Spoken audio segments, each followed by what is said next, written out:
Hi, I'm Liz Stincelli, and I'm here today with Beth Strathman, who is a leadership and team coach. Um, and we are continuing a discussion that we started a few weeks back about information overload.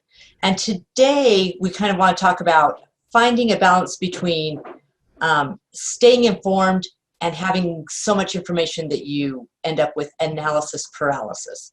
So, Beth, what are your thoughts on this? We were talking about this earlier, Liz, and I think it's so interesting. In the clients that we work with, we see all kinds of personality types. And when we were figuring out which topic we wanted to talk about, and we decided on information overload, it really occurred to me that, I see some clients, and you see this tension in teams too, right? Where there's the one person who is always wanting to act. They're ready to go with a new plan. They just want to get out there and do things. And they don't need a lot of information. And most of the time, they're just going on gut instinct, right?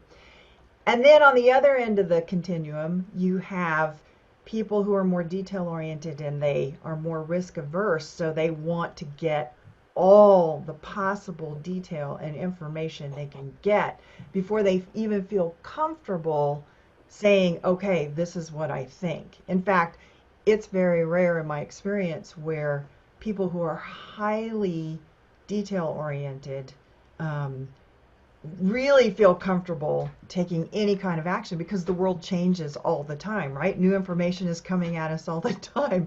And they have a hard time really saying, okay, now let's go, right? So I think that tension, you're going to see it in teams that you work with too, between those people who are ready to go all the time and those people who are pulling back and saying, nope, we don't really have enough information yet.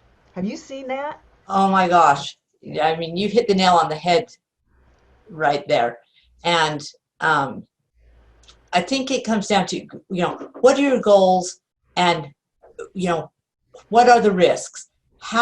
What is the worst thing that can happen? If you act at this point in time, what is the worst thing that can happen? At some point, we have to act. And we see it all the time where people, you know, the action is so delayed that by the time you act, now you've missed the mark because it's a moving target. As you said, things are changing all the time. We have to act quickly. We want to have enough information that we're making good decisions and heading in the right direction. But we can't wait to get all of the facts. I mean, we could spend years gathering information and, just the time it takes to sort through all of this information and pick out what's relevant, what's not relevant. I mean, again, that leads to analysis process. Now we're caught in this cycle where nothing's actually happening. Right. I think, and that's why I think it's important, particularly when you're working with other people, whether you're on a formal team or you work with people, in different departments, is to be very clear on whatever you're working on. We need to make a decision by, set a time frame for we got to have whatever information we have by such and such a day. We're going to make a decision then to go forward, unless, of course, something really extraordinary happens. Or for our colleagues who have that tendency to feel like they never have enough information to make a good decision, is to say, you know what, when you've got about 70% of the information, let's just make a judgment call. And I also think that that means that between when you're working with people, this idea of blaming people when things go wrong and stuff, you've got to have a really good relationship where you go, you know what, we're going to make the best decision we can and we're going to learn.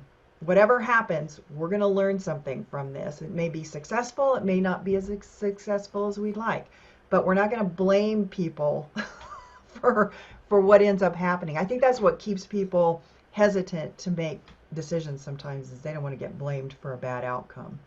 Oh, I absolutely agree with you. But there's no guarantees. I mean, we have no guarantees no matter how much information we gather.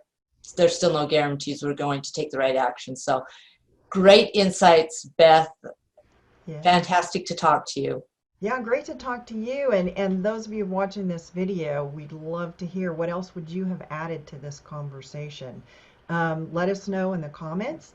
And if you want to learn more about Liz and what she does or what I do, check the links that go along with this video.